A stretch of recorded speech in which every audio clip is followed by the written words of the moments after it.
Hello, everybody. I'm Will. And I'm Kristen. And so I'm watching the show, your new favorite pop culture YouTube channel where we talk about movies, TV, music, and more.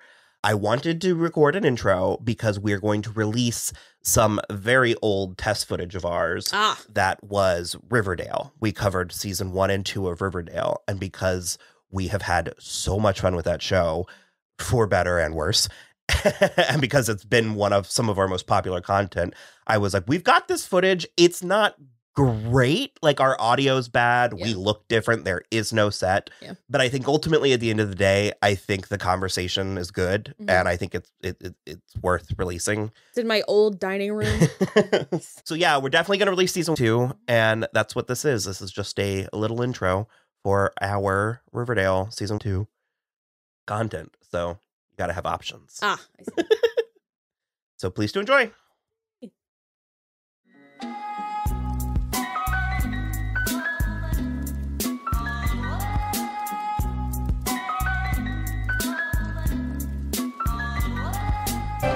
Okay, episode 21, Judgment Night. There's so much going on in this episode. This episode is almost too good. It's just so much. It's a really great crescendo to the season. Yeah. It brings so many of the plots to a head and intersecting. Yeah. We didn't mention last coverage that it did end with Cheryl opening the door and the Black Hood being there. Yeah. So we pick up there. She's doing such a good scream, too. It's so good. So we pick up there, and there are times this is an issue I have with the slasher genre. Okay. Because I can comprehend that a person is trying to kill other people, but it's the horrific nature of it that I get hung up on. Mm-hmm. And by now we know that the Black Hood is Hal. And so basically there's so many times in this show where it's like Hal is trying to murder Cheryl Blossom with an axe. Yeah. That's a lot. Like, in her own home. And especially, I don't think he knows, but we know who he is, and Betty knows who he is, and Cheryl knows who he is. So Cheryl even knows that it's Hal. Yeah. Who's coming at her with an axe. And that's just like, I mean, I shooting someone, that feels tangible. That feels like something that I could do. Beyond maybe poison. But beyond that, it's just like, ooh. And it's so well filmed. I keep saying that, but I think it's worth stressing how well made this show is. Yeah. Because I think you could really write off a cheesy teen soap opera. Sure. And and she escapes and then shows back up in full Red Riding Hood regalia. I suggest you run whilst you still can. I only miss when I mean to. With her bow and arrow, and it's so amazing. And it's like all of the Cheryl bullshit that we've gone through to get to this point is so worth it. Because for that cape alone. She's so useful. And it's also like, not only that, but she calls Betty and she's like, luckily I had time to go get my bow and arrow and my riding cape. And Betty's like, could you tell? Was it my dad? And she's like, based on waistline alone, yeah. It could have been. Oh my god, that's the funniest, because it's like, because that's also canon, because remember when Fred answered the door and Cheryl like called him a daddy or something? I don't remember. Yeah. But so it's like Cheryl is constantly like rating the dad. Gauging all the men in Riverdale with the triangle. Well, this even is the episode where Kevin says, hot dads of Riverdale to the rescue. We're not letting this town go down without a fight. Hot Riverdale dads to the rescue. I love that every single, child in the show is thirsting after the dad. Oh, yeah, I forgot it was, a question at the moment, but we were apparently meant to believe that Reggie shot Fangs, and it was Mrs. Clump. Yeah, I had forgotten the Mrs. Clump twist. I thought it was, an accidental thing, where, when Archie and Reggie went down, the gun went off. It's fine, but it's, ultimately, Mrs. Clump and Fangs are secondary at best and tertiary players. That it's these, I get it, but it's also I think I would have felt better if it was accidentally Reggie or something. Especially because there's, like, no real sense of... there's no real sense of Mrs. Clump being that unhinged to just go around shooting teenagers. And if my memory serves, she's just not ever on the show again. Never. So it's like, okay. And I forget, why did they lie and say Fangs was dead? I don't know, but we end this episode thinking Fangs so he's still dead as far as we know. Okay. That was always weird because we've made so many comments about Fangs that nobody knows he's like not dead. Well, at the time I was like, that feels like an appropriate sacrifice for the show. Sure, yeah. Now I'm like, not Fangs Fogarty. I hope that translates our like thing with Fangs. I guess we'll see. So the ghoulies are out of prison. Oh yeah. And I'm gonna make a controversial statement and come out pro Ghoulie King. That guy. He's hot. Yeah, you wanna come out and play? I got some new toys to show you. Hey! Hit me! With the makeup and the no shirt and then the big fur. He looks like a troll, like Once Upon a Time troll like character. You should watch. Good Girls or Good Trouble.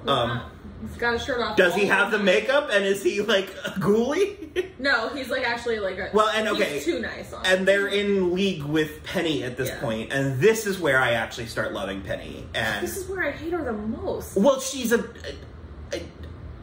not a good character. Well, she's a bad guy, but like my point is that I don't. It doesn't fit. I guess it kind of does because of like how intense everything else is in this episode, but like she lets like 40 people beat Jughead. His little precious body. It's so tiny. There's like no muscles to speak of. I think it's a thing if you're watching us and hopefully going to continue watching us. It's like a trope or like a thing for me. Is I have a tendency to hate these like annoying, usually female characters, usually villainous, and then I reach a point where I think it's funny. And so I no longer hate them. I then just love them, and she's kind of one of them. And I don't ever go as far as to love Penny, but I think she's funny. I think it's funny that it's like, for fuck's sake, this again? Yeah. Like, but we also find out that Bops was in the war. Which war? I'm not sure. I assume Vietnam, because then he said something about the riots in 79. Yeah, which I cannot believe how triggering this season is to watch. In retrospect, like, it's a lot. It's a real lot. We are watching this in the summer of 2020 for whatever reference context you need, and there were so many things happening in this episode and so many words when Hermione and Fred were having the town hall debate, and they kept saying family values and law and order. Oh, Hermione kept saying, "I'm the law and order candidate," and I was like, "Who?" It's bad. It's really bad. I was just like, I hate an adult. Like oh god, And so when did the shooting happen? Did that happen that was the last episode? It was the end. I remember now. I know who it is. I remember now. Okay. Who? I mean, doesn't matter. Oh. Spoiler. It's Tallboy. Oh. Remember? Yeah. Because even then we were like, we didn't think it was Tallboy. We were like, that's got to be another like misdirect, and then it just kind of falls. I remembered. I was like, this is why we started hating Tallboy, and then I couldn't remember why we kept hating Tallboy. Yeah. So, I don't want to spend time on this. What? I really don't. We've already covered it in every other episode. Hiram? Veronica finds Hiram's October surprise. Yeah. And comes to the epiphany, comes to the conclusion that both her parents are delusional idiots. And that Hiram is a bad guy. Yeah. And she needs to leave. And a bad dad and a bad husband. And she needs to leave him behind. Yeah. And rescue her mother if possible. And Hermione is like really clinging to the whole thing too. Once again, I just... If we explored any of it, I would find it fascinating because it's Stockholm Syndrome. Yeah, well, it's also Lady Macbeth Syndrome because she's like, not as much, but she is in a power position at this point. In order, she could, if she were able to, play this off in a way that like suited her, and it just doesn't. I just would have loved if would that this were it. Yeah. You know, would that this were a time death. Well, that's what I said the last time, too. It's like, if this were the moment when Veronica was like 100% no, and she and Hiram were actually at odds. If Veronica took a page from Cheryl and burned the Pembroke to the ground. But it's like, this is but the first of like 75 times that they turn around on each other and are like, oh, but you'll never betray me. And then it's like, how dare you? And it's like, I don't know why you're still surprised. So, yeah. So anyways, all those small fry, yeah. Yeah, Papa Poutine's son. It's raining, by the way, if any of that picks up. Yeah. Small Fry comes to get revenge by intending to kill or hurt Veronica and Hermione. Yeah, or Hermione, yeah. And Hermione takes care of business!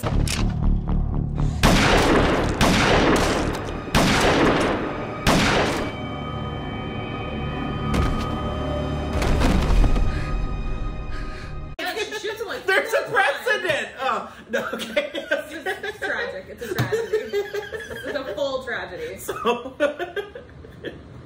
I never realized what Hermione's stance we were. Well, it just is like, I want her to be good, and I want Marisol Nichols to have a storyline, and I want that to be good, and it's just not good. So, Penny kidnaps Tony and uses her against Jughead. And again, back to Cheryl, and again with Cheryl, I love how just... To repeat, I love how useful she was. Well, because, okay, it starts off with the aftermath from the previous episode where she shoots Hal in the shoulder. She, like, wounds him in the shoulder, and she's like, she's telling Betty, she's like, now he's a cornered animal, I'm gonna track him through the woods. And so then for the rest of the episode, Cheryl is tracking Hal Cooper through the woods until he gets back to, like, town. But she's also answering to Jughead.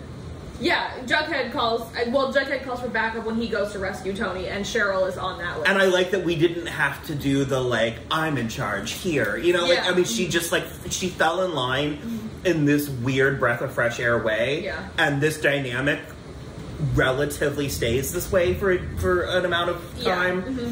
And it's just sort of, she's just, like, she's a great card in his deck. And because, it's with Tony, she, like, shows up with the bow and arrow and, like, helps free Tony and all that. Yeah. Just says, unhand her, you hobgoblin. So good. I tweeted that back when it happened, and it was like, a perfect show doesn't exist. And then I was like, me? Back off, hobgoblin! Like, so good. It was this episode is a 9.1 on IMDb. Oh, wow, yeah, no, that... Very good. So that brings us to the Cooper family living room. This is just a masterwork. It is. Of a scene. Of everything. Do you have anything you wanna? It's because these three characters, Hal and Alice and Betty, don't share a lot of screen time, all three of them. They really don't. And so that's really fun to see. Also, Hal has been, like, more or less nothing for basically 2 seasons. He's been in and out of their lives, very ephemeral, like, not there all the time. And well, he's been the concept of a father. Sure, so it's like when they needed a husband or father, he's been there, around. But he hasn't really had plot. Yeah. And so having the three of them here, especially when Betty knows and Alice is totally oblivious. And so Betty comes home knowing that her father is there with her mother, and her father is literally a serial killer, and he's, like, setting up this old school projector to watch family videos. They were sinners. And what happens to sinners? Sinners have to die. What is this, a snuff film? Shut the hell up, Alice. Oh my God. It's a messy bitch. He's so dramatic. Because then what we come to find out is this family video is a video of him as a child, just him in, like, which is absurd. There's no reason why that video should exist in the first place, but that's not the point. It's not the point, but it is like, why are you literally videotaping your crimes? Yeah. Because he's little tiny Hal Cooper, and his mother is off camera telling him that he has to make sure that the little, what was it, Crawford or Campbell or something? Yeah, that Mr. Svensson. They have to make sure that he fingers the priest and not Hal's dad. So that's like, it's just like, make sure that he tells the right person because this town is full of sinners and sinners have to die. And so, like, that's the whole thing. Which, this is an absurd premise. I mean, it's a fine enough motive for a serial killer, and if we were watching a story about a serial killer where that was the methodology, that would be fascinating. I have a movie to recommend for you all, and it's called Frailty. Well, but to shoehorn that into Riverdale it's a is little clunky. Odd. Yeah, it's odd and clunky. And it works solely on the performances of the actors. Which, like, honestly, aided by the script, but the performances of the actors. And I kind of want to talk about Lachlan Monroe for a minute, because he gets in, he's usually such, like, an affable man. Like, in most things I've seen him in, he's not, like, villainous necessarily. He's very, he's between, like, doofy and, like, surfer dude. Sure, like, yes. He, like, seems, like, very affable and, like, willing to go, whatever, but he... Affable, one might say. Yeah, he turns into this beady-eyed monster in this scene, and it's so good. And Alice still is like drinking wine or tea or whatever, and she just is like, whatever, Hal, what the hell are we watching? Is this a snuff film? You can because I think a lesser or a different, not even lesser, but a different actress would have played it as an aha, as like a, oh my god, are you a killer? And you watch it sort of melt. Yeah. Like, you watch her sort of be like, this is shady. What are we doing? And you watch her, and immediately the bond that Alice and Betty have, because many, ourselves included, could accuse Alice of being a mediocre mother at times. But the bond that they have where they're able to communicate without, like, Betty understands what her mother's doing. And the fact that Alice really, I mean... I started to say throws herself on the grenade, and that's not quite it. But she, I mean, not unlike Fred in the first episode, you know... She really takes the Hal's focus. Yeah. She throws herself in harm's way. She starts berating him. It's hilarious. Well, Hal, I can't say I'm surprised. Mom, what did you say? You heard me. Mom, whatever you're doing... All I'm doing is I'm pointing out that your father can't do anything right. Not even be a serial killer. Really, Hal? You're the damn sinner. Mom. What did Fred Andrews do to deserve to get shot? He was an adulterer. Oh, well, then why don't you kill yourself? It's so good.